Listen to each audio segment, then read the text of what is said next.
and thank you for attending this roundtable. I would like first to start by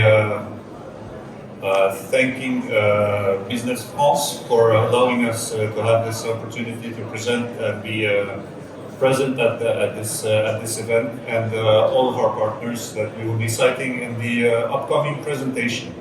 So, as you have seen already, we've been talking a lot about the upcoming next technology for charging infrastructure, and you've noticed that plug-and-charge is the next step. So today we will be talking about plug-and-charge and user experience for all, and I insist on the for all part because having the interoperability as a prerequisite for the successful deployment of plug-and-charge is not something easy, as you will see throughout this presentation and the panelists, the roundtable with our panelists.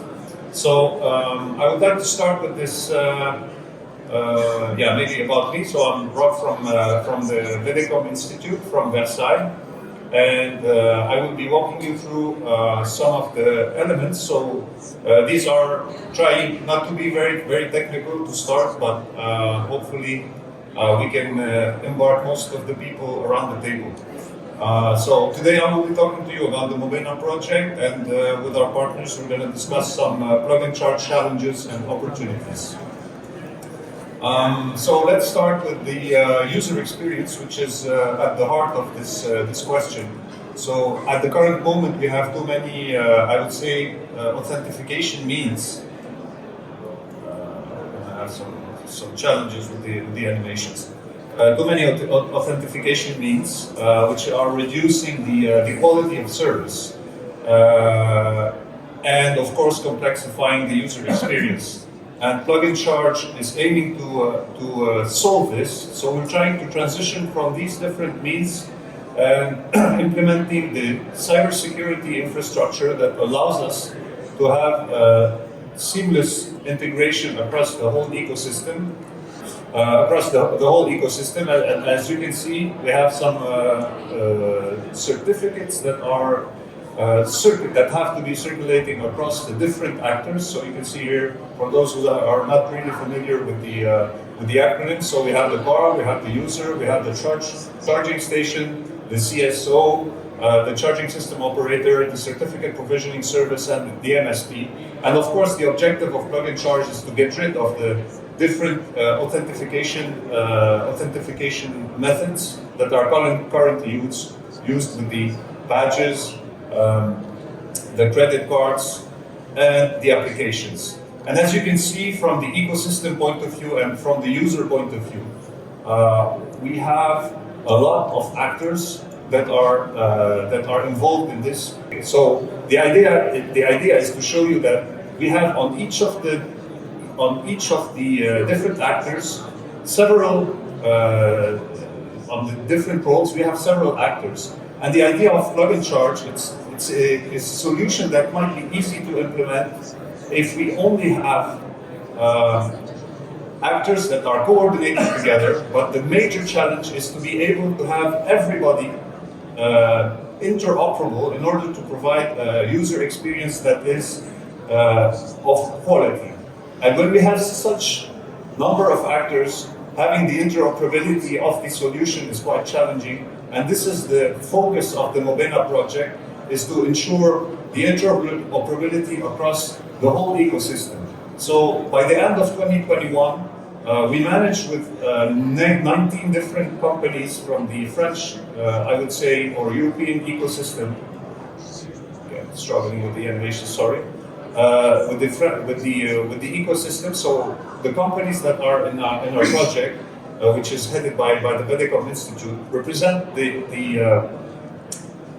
whole ecosystem that is thriving towards an open collaborative project for this deployment of the plug-and-charge and smart charging with a focus on interoperable deployment. So in the project we have several objectives that we started working on with our partners since 2021, which are basically on having a shared roadmap and means to ensure a coordinated deployment of plug-and-charge and smart charging. Of course, to to be able to guarantee the interoperability, we have to have shared technical standards and guide to implement and test the interoperability.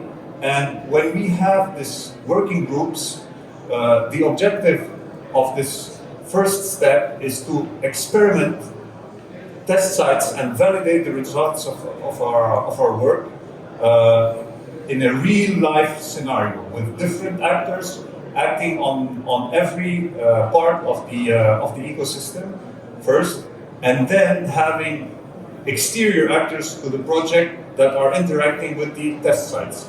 And of course, everything, when we talk about interoperability, we have to engage with the regulatory framework that is mandatory to have the interoperability guaranteed. Sorry about that, spoiler.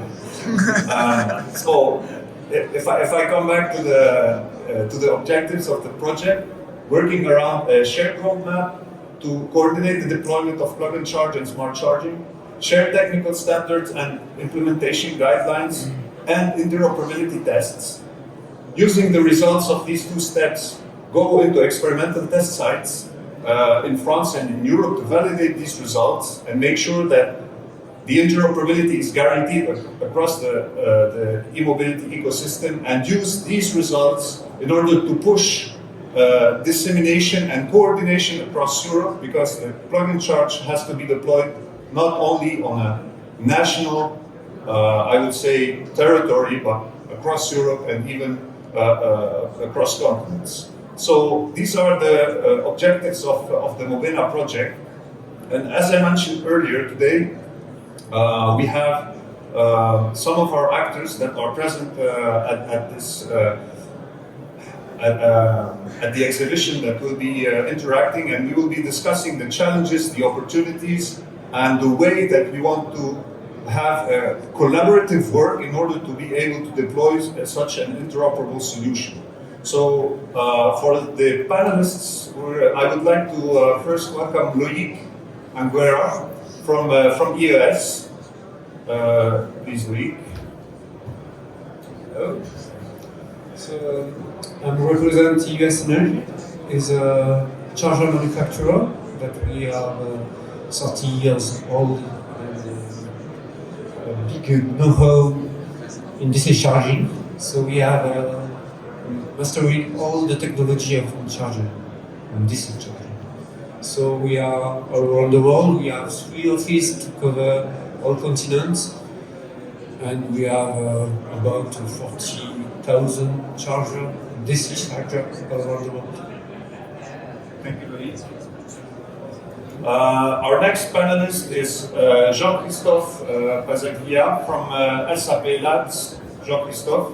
Hi, I'm Jean-Christophe Pazaglia. I'm in charge of the Open Mobility Research and Innovation Director. What we are doing we are airing the labs from the big SAP, but we are an SME in south of France and also elsewhere in France. And what we achieve is a penetration of 100% of electric vehicles within our car fleet. And in order to do that, what we did develop a software. So we have a full-fledged charging point management system, because 7 years ago there was nothing on the market. And obviously we need to operate. So we are operating our car park, and if you pass by Côte d'Azur, you can come. We have some open charger, and in the area of Mougins, we have a ultra-fast charger, and we have also IES from IES. Thank you, Jean-Christophe. Thank you again, Jean-Christophe. Our next panelist is Pierre-Olivier Gireve from Total Energy. Pierre-Olivier. Hello everyone. So I work for Total Energy, which is a major mobility company in the world. My work here is EV solution owner at the EV Charge division, more precisely. And my focus is on user interface, mainly mobile apps or websites that are aimed for Total Energy's customers as part of the wider EV charging solutions. Thank you. Thank you, Pierre-Olivier. So our next panelist is Jean-Marc Riff from Gireve. Hello, I'm Jean-Marc Riff. I'm the CTO of Gireve, and Gireve is an actor quite well known about the rooming features, connecting CPOs, EMPs, and exchanging thousands and millions of messages between actors about rooming in order to provide the ability for users to charge in all the countries of Europe using a single badge, trying to do so. And we are also involved in the plug-and-charge features and services. And we define some collaboration with Thales about that. Thank you, Jean-Marc. So our last panelist is Olivier Claire from Thales. Yes, hello, hi everyone. So Olivier Claire, so I'm a key account manager at Thales in the automotive business line. So Thales is a large company, 80,000 employees. We do many things. But one of the things we do is we generate identity, so digital identity for people and for objects. So we all have probably a Thales device in our pocket. So it could be a biometric passport, could be a national ID card, could be a SIM card. So this is the scope of what we do. And the automotive landscape, we do cyber security consulting. So this is our expertise. And we generate identity for vehicles, for charging stations, and for users as well. And as Jean-Marc mentioned, so we have a partnership with Gireve. So Gireve has the expertise in data processing between the EMSP and the CPOs. And Thales, we secure all of that. So we deploy a PKI, public key infrastructure, to deploy this system to be able to generate digital certificates, which are used for the plug-and-charge.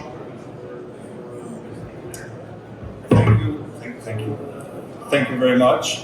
So this was the quick introduction for this panelist roundtable, and we would like to have to address several questions. Several topics on the deployment of plug-and-charge. As I said earlier, on the floor, you can interact with plug-and-charge, of course, with some of our friends that are showing off some of the technology. But the main focus of our work is really on the interoperability of the solutions. So I would say that the motto that we have with the Mobena project is plug-and-charge for all. And as soon as we have lots of actors and lots of roles involved in this technology, we have this major, I would say, challenge. And with our panelists, we're gonna start by trying to look into some of the topics. So the first major sell point of plug-and-charge, as you can all imagine, is the user experience. And maybe with the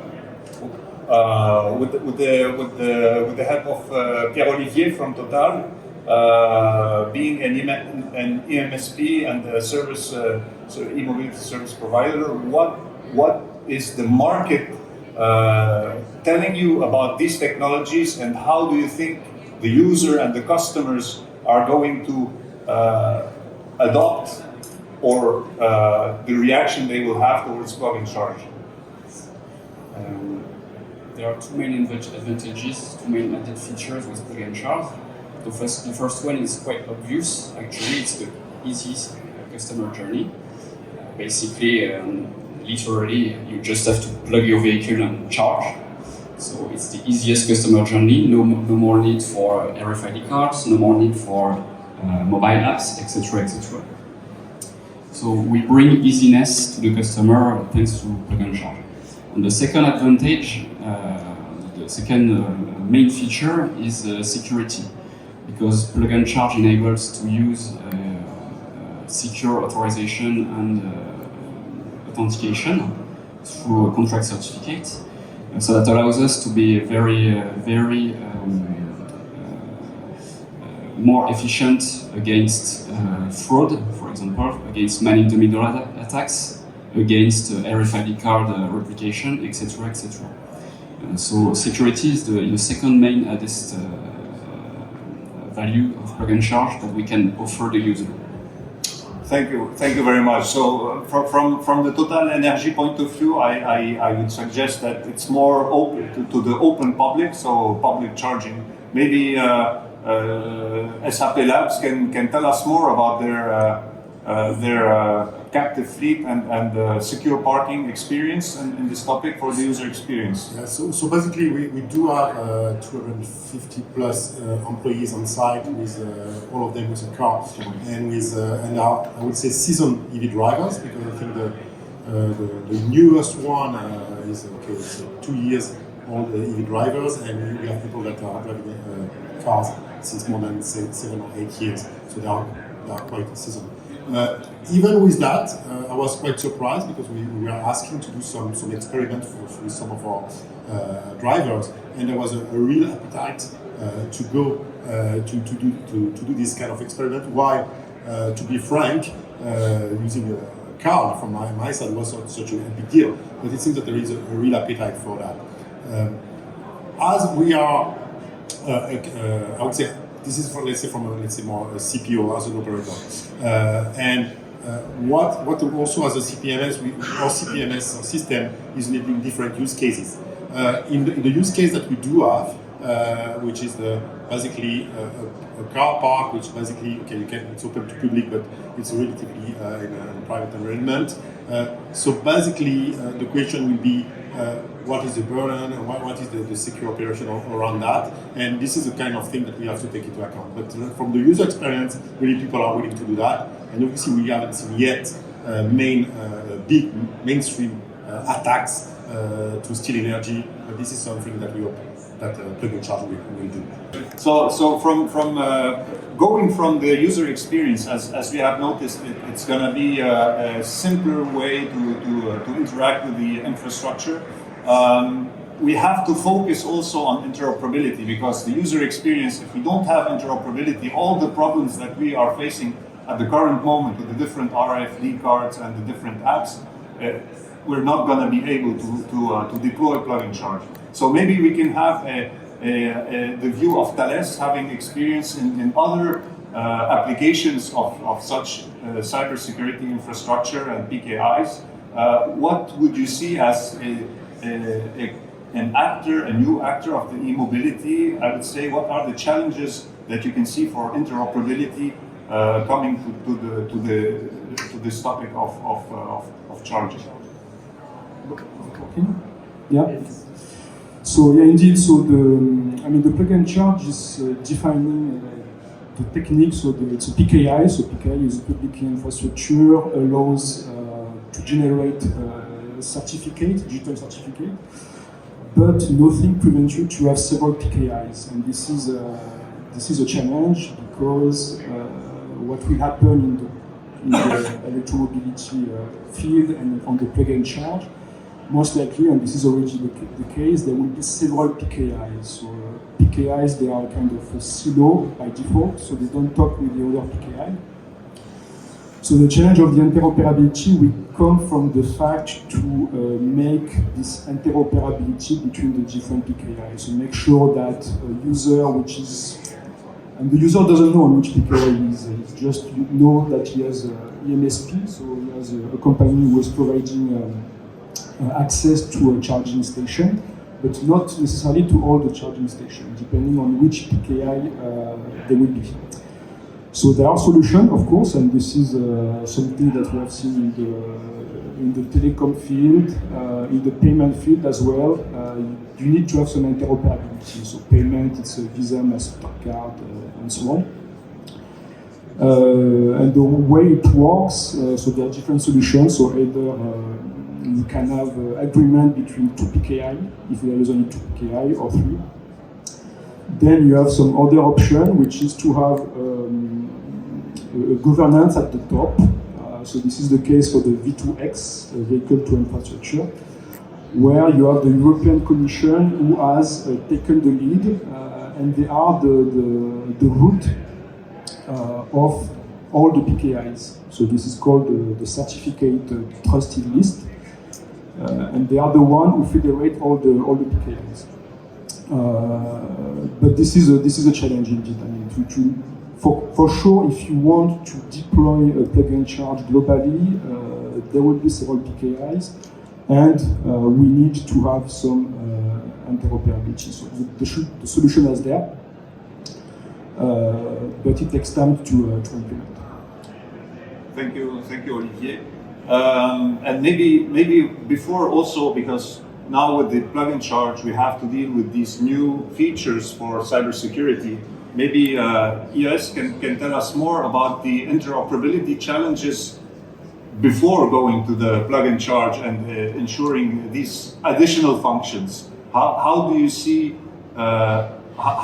your contribution in accelerating the adoption, and what are the interoperability challenges that you are looking at?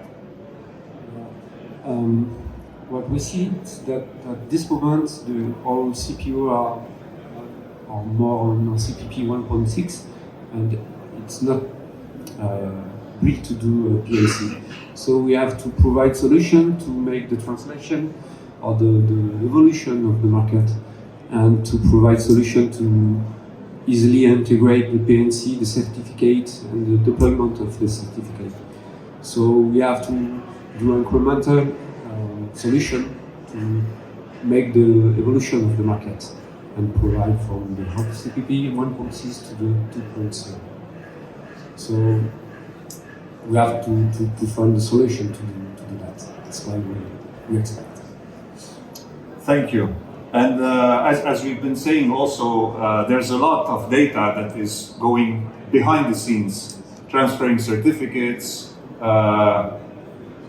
What would be the interoperability main topics to look at from your perspective at Gireve?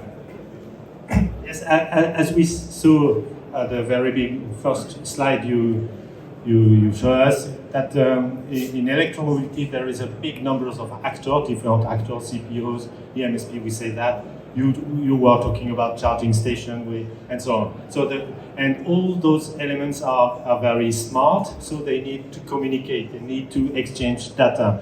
And so this is the first point of interoperability, is the ability of systems to communicate with others. So, and the main point behind interoperability is standardization, because if we define standards, we are able to define the way each actor could communicate and exchange data with the other. So this is typically the point we already have between CPOs and charging stations and EMSP and so on. With plug-and-charge, we had new challenges about data to be exchanged, because we need to communicate, to exchange the information about the user authentication, because when you authenticate with the RFID badge, your authentication data token is in your hand. With the plug-and-charge, this information is virtualized inside the car. So we need to exchange information in order to put this data in the car. So it comes from EMSP, go to the car. So this is new challenges about data exchange, and so we need standardization, and we need also a way to a solution for commonalize this data. So this is typically what we explore. Explore is not the right word, to demonstrate and now to validate with Mobena initiative, because in Mobena we have CPOs, EMSP, charger makers, OEM, and so on. We have Thales, we have Gireve, and so on. So, and this is a very good location, I would say, just to be sure that the end-to-end communication could be feasible and could be efficient. So this is typically the topic of Gireve, to manage these data flows between actors.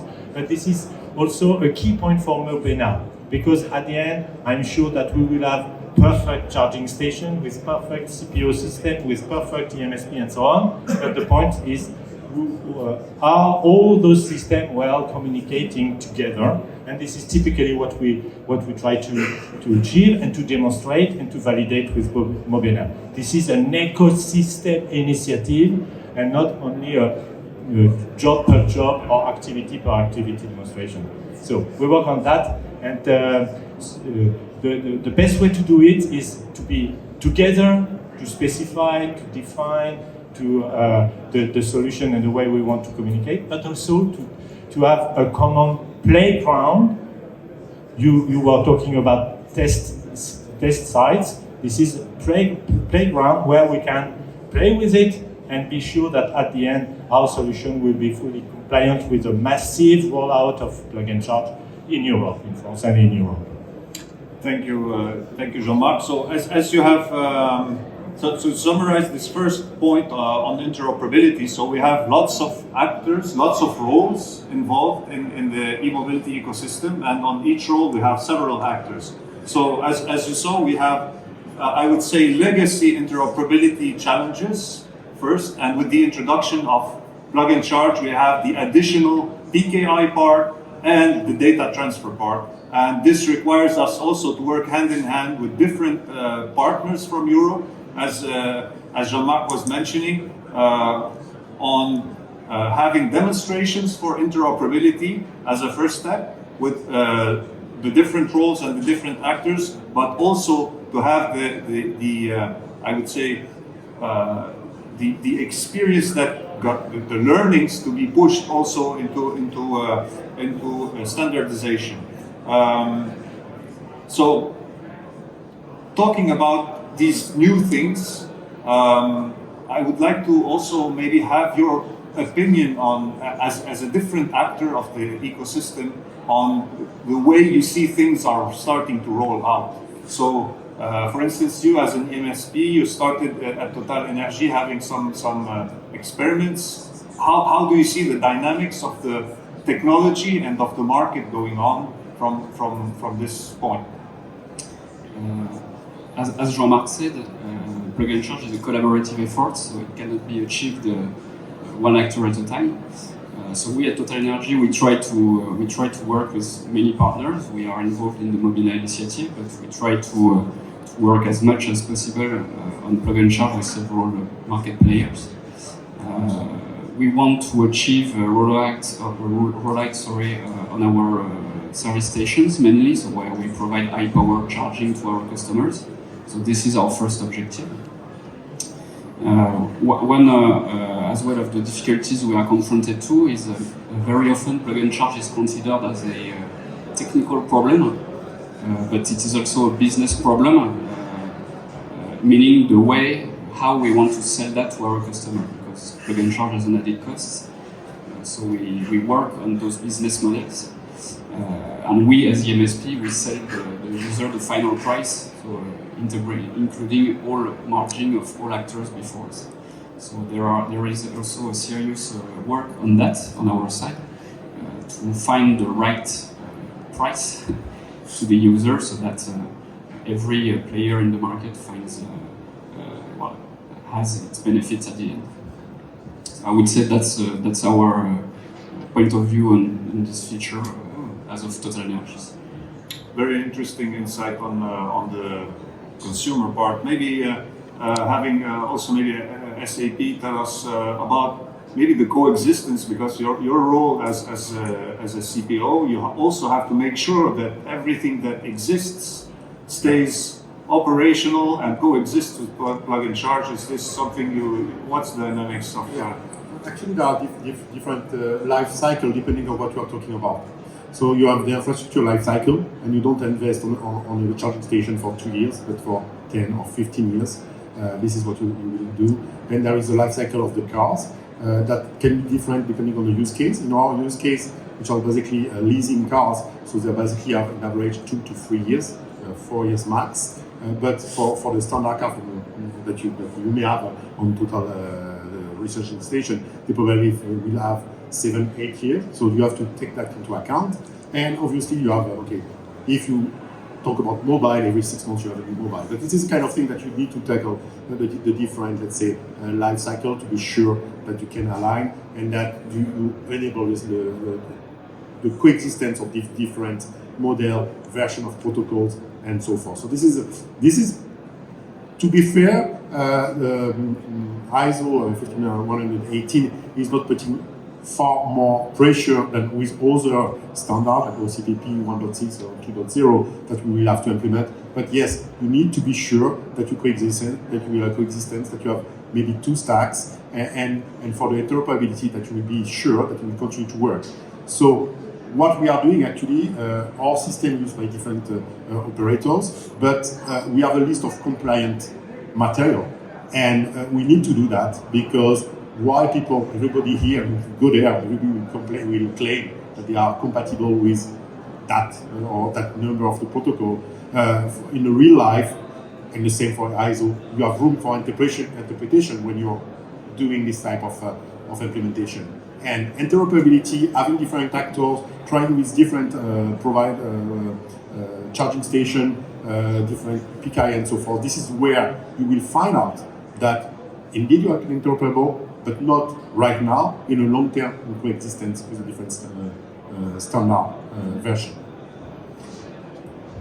Thank you.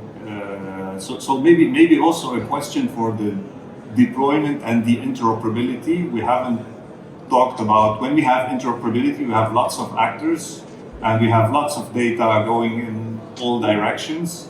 How do you see at Thales the deployment of the cybersecurity supporting these features? Do you have past experience with other topics like the CITS, the vehicle to X? What's your take on the market adoption and the rollout of the technology for an interoperable plug-and-charge for all? Yeah. So I think there are two challenges. The first one is you need to have something which is really scalable. So at the beginning there will be only a few certificates that will be generated. This is the case today. So we have many pilot in the field, but it will grow, it will ramp up, and it will quickly become 1,000 or million or more than that. So at Thales, we have the expertise with that. So as I mentioned earlier, we are deploying about 2 billion identity every year. So for people or for object. So this is the first point. You need to have something which is scalable and which is secure as well. So we are using some data center to store or to generate the certificate. Then there is the second aspect, is that you need to bring the certificate all the way to the destination. So destination is usually the vehicle. So the certificate will be downloaded inside the vehicle, inside the charging station as well. And there you need to implement a system where, and there are many actors. There is the OEM, car manufacturer, that will generate some certificate, potentially the EMSP, and so on. So they will not necessarily do that by themselves. They will use the services of the volume platform, for example. And you need to have those certificates into a pool. Okay, so to make that available to the customer. So there are ongoing discussion within different consortium, within Mobena as well, about those pools. You will need to have different pools, most likely 3 different pools, and this is where the data, the certificate will transit from and to. So yeah, the 2 challenges. So to summarize, the capability to be scalable and to circulate that all the way to the end. And one more thing maybe, which is important as well, at the end you need as well to secure this certificate. There are private keys which are involved in that, and when you download that into the charging station or the vehicle, you need to download that into a secure place, which is usually what we call a secure environment. Thank you, Olivier. So we've talked about the market, we've talked about everything that's happening on the back end, the cybersecurity and interoperability, and maybe for the rollout we were talking about the infrastructure that has a time constant that may be larger than what we are trying to bring to market. How do you at EVS are preparing this transition, or maybe are you looking into updating some existing installations? If you can tell us more about this hardware transition from the charging station point of view. So, at EVS, we have the chance that we already do DC charge CCS from the beginning. So we have already all the platform hardware to do the communication. So the function PNC will be able to be updated on our station. So it's not a real problem for us. But if you are an AC maker, an AC charger, it's not the same. So it's more in the AC charger there is a big issue to update the field. It's not possible. We have to change the hardware. We think that we can do on our charger by update over the app. It will be possible. So it's not a real problem for us. It will be a difficulty to improve the security of our station on the field. Yes, it's clear. Like I said, we have to protect the private key of the charger. It's the challenge of the future. So EVS is already ready for the deployment of plug&charge. Glad to hear that. Thank you. And maybe the last part, but which is very important and that you touched on earlier, Jean-Marc, about governance and regulation. So we know from experience that technology is usually adopted at a faster pace than what we can expect from regulators to be reactive.